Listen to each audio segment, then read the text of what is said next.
Hello, welcome to Die Rollin. I'm the ever-excitable Adam, and today we're going to play Resident Evil 1. I'm excited to get into this. I painted up miniatures, and we are playing straight away. So here we go for the tutorial, which, if I'm honest, is not going to be that interesting for anybody who's played Resident Evil 2 or Resident Evil 3. But this brings us back to basics, give an idea of how the game plays, and then we will get through to the campaign. So yeah, join me at the table.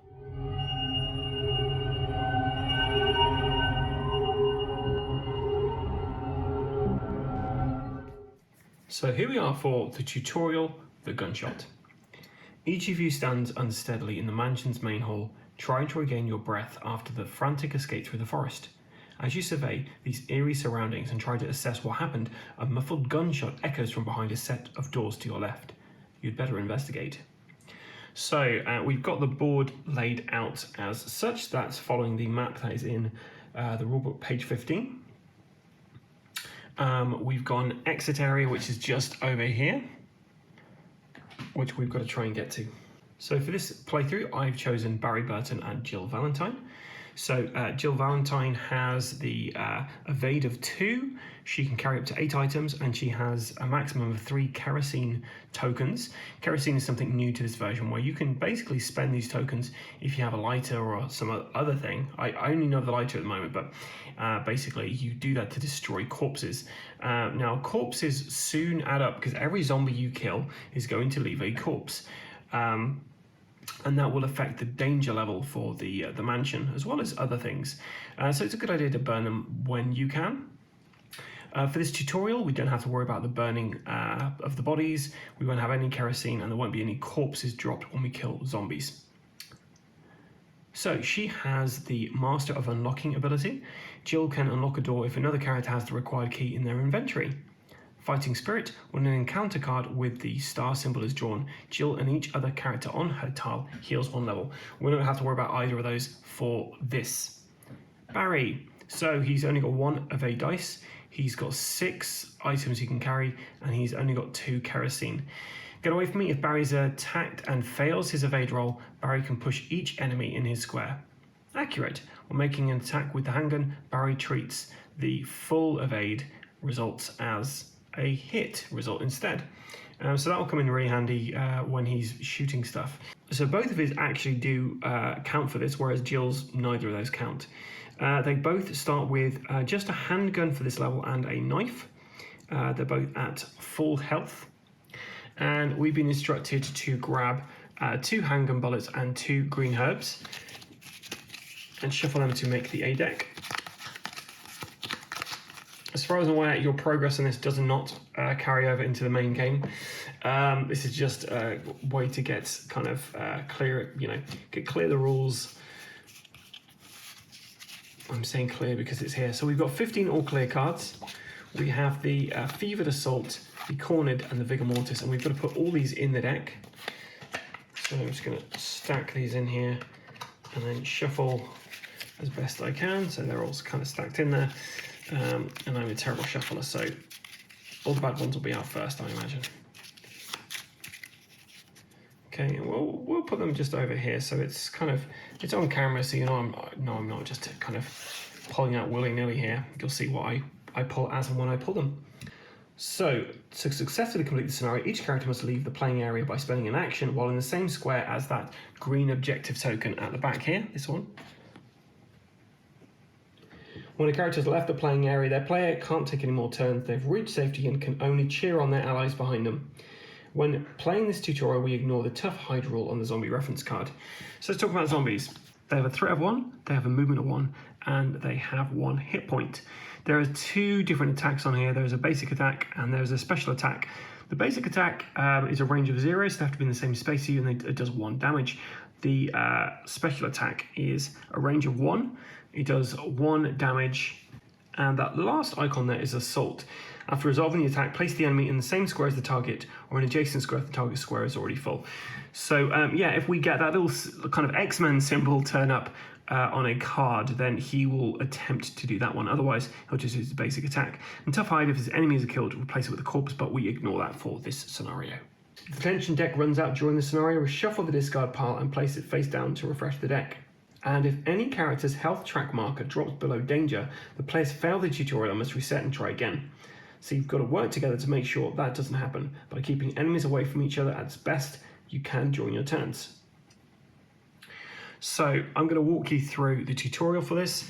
If you've seen Resident Evil 2, Resident Evil 3, this is going to be fairly straightforward for you. And if you're trying to find out whether this game is different enough to Resident Evil 2 and 3, this tutorial is not going to do that for you, because this is very basic, giving you an idea of how the mechanics work. If you want to see if this game is something a bit different to those games, then stay tuned, because we'll be doing the walkthrough of the entire standard version before we go to the director's cut. And we're going to play with Jill and Barry for the initial run, just because, yeah, that's what I did when I played this back in the day. So stay tuned for that. That'll have a bit more, it's a bit more involved. Cool, so the action phase is the first phase we go through, and we pick a character to go first, and we're going to start with Jill. 1, 2, 3, 4. So characters all have 4 actions. You can move, you can attack, you can open, close door, search, trade, use items. So I moved 2 spaces, I opened a door and moved back 1. Now we're on to the reaction phase. So the reaction phase is where the enemies attack or move, depending if they're on a tile with the active character or a linked tile. So if the zombie was in this area, they'd be on the same tile as Jill, whereas they're on this one, this is linked because the door is open. So, and now it's the tension phase. Draw 1 card from here, we get an all clear. Fear, hunger, exhaustion are all demons threatening to drag you down, but you won't let this evening be your last. Where another might find defeat, you only know resolve. You are a member of STARS, and you have a duty to perform. Well put, Jill. Okay, so we got Barry Burton at the back here. I'm gonna 1, 2, 3, 4.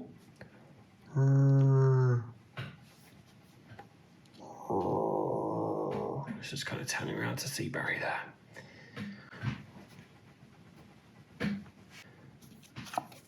All clear?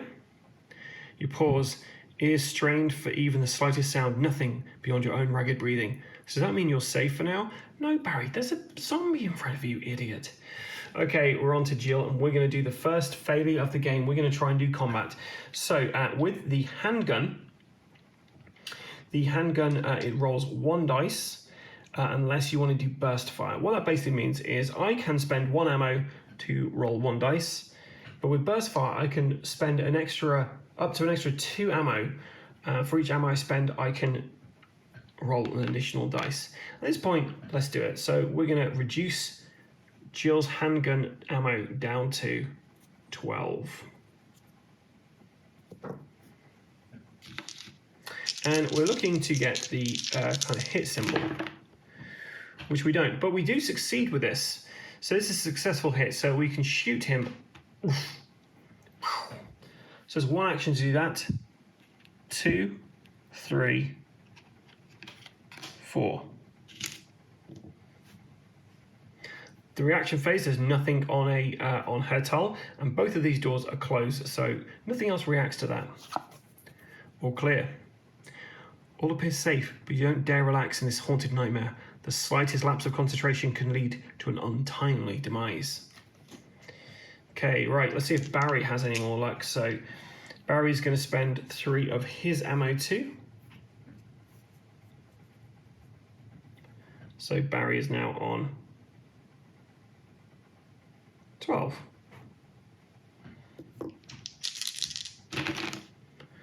Okay, so we get 2 pushes there. Barry's then going to pick up item A, and our first item A is a green herb. So he's in 2 actions, 3, 4.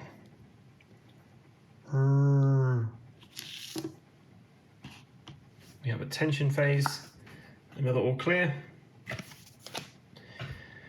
Okay, Jill. So Jill is going to go 1, 2. She's going to pick this up for a 3rd action, and she has found some handgun bullets. Her fourth action, she's going to move towards this door. No reaction because there's no zombies on her tile. We get another all clear.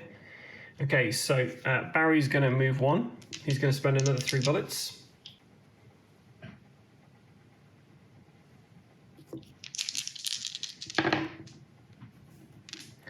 And he pushes again. And let's do another 3 bullets to round his turn off. Okay, so normally that would just push him twice, but this for Barry, it counts as an actual regular hit, so Barry finally gets his man. But he's not doing too good on the old ammo stakes. All clear. Okay, so Jill is going to open this door for 1, 2, 3, 4. All clear. Barry, 1, 2, 3, and we're going to wait where we are for the moment. All clear. Okay, Jill is going to spend 3 bullets, so she's on 9 now. And try and shoot into this square. 2 pushes. We didn't really want to get those.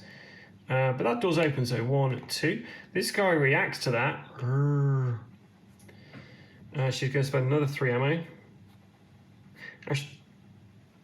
Yeah. So she's now on 6.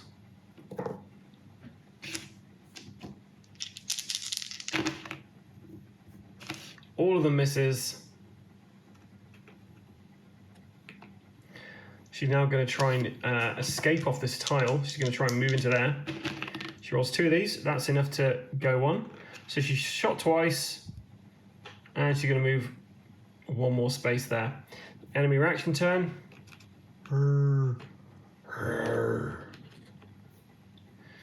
Okay, so tension phase, all clear. Barry opens up the door. And then Barry uses his last ammo to try and shoot the zombie on Jill's face. Yep. That moves, he closes the door.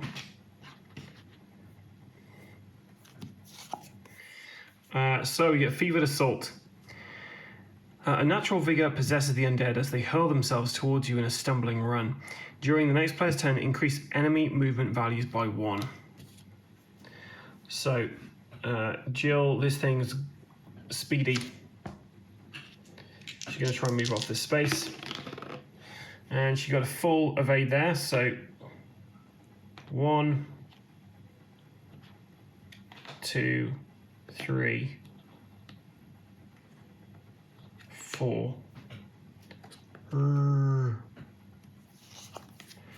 Vigor Mortis. Enemies on the same tile as the active character immediately perform a reaction. So yeah, basically what that means is this guy now gets to attack Jill. So we have to do an evade.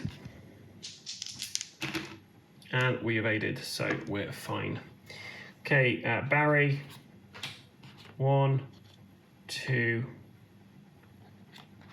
3. Ugh.